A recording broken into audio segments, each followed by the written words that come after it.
अरे मी किती समाजासाठी करायचं, किती साधुत्व पत्करायचं, आणि हा समाज ज्याच्यासाठी मी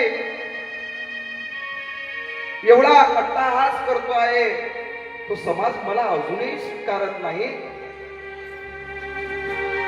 बाई मात्र आपल्या दादाला समजावून सांगते, अरे दादा, अरे आपण योगी आहोत, आपण साधू आहोत, साधून सहन केलं पाहिजे रे दादा, साधून सहन केलं पाहिजे दादा. अरे वाटत ना एखादी मोठी भिंत उभी राहायची, मग कोण्या तरी दगडानं पाव्यात आपलं बलिदान द्यायचं असतं रे दादा, द्यायचं असतं. जर शेतात एखादं ज्वारीचं कणीस चांगलं डोलात उभं राहावं असं जर वाटत असेल ना दादा, तर एखाद्या दाण्यानं आधी जमिनीत मुरावं लागते रे, आधी मुरावं लागते, तेव्हा कणीस उत्पन्न होत असते, तेव्हा ते डोलदार पीक उत्पन्न होत असते. दादा सहन केलं पाहिजे रे दादा.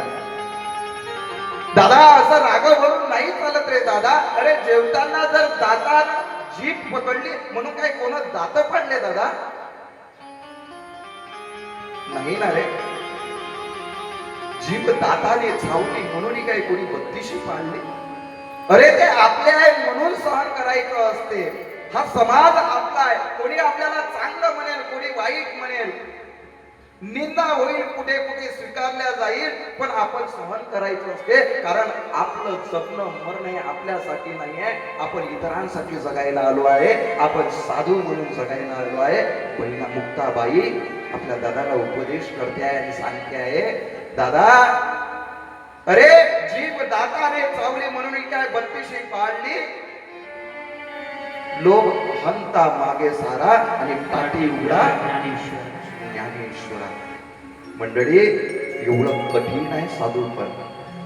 सहज मिळते ते नाही ना, सहज मिळत नाही. अरे कित्येक लोकांनी आपला देव अगरबत्ती सारखा झिजवावा लागतो, त्या चंदनासारखा झिजवावं लागते, सगळ्यांना आपलंच करून घ्यावं लागते.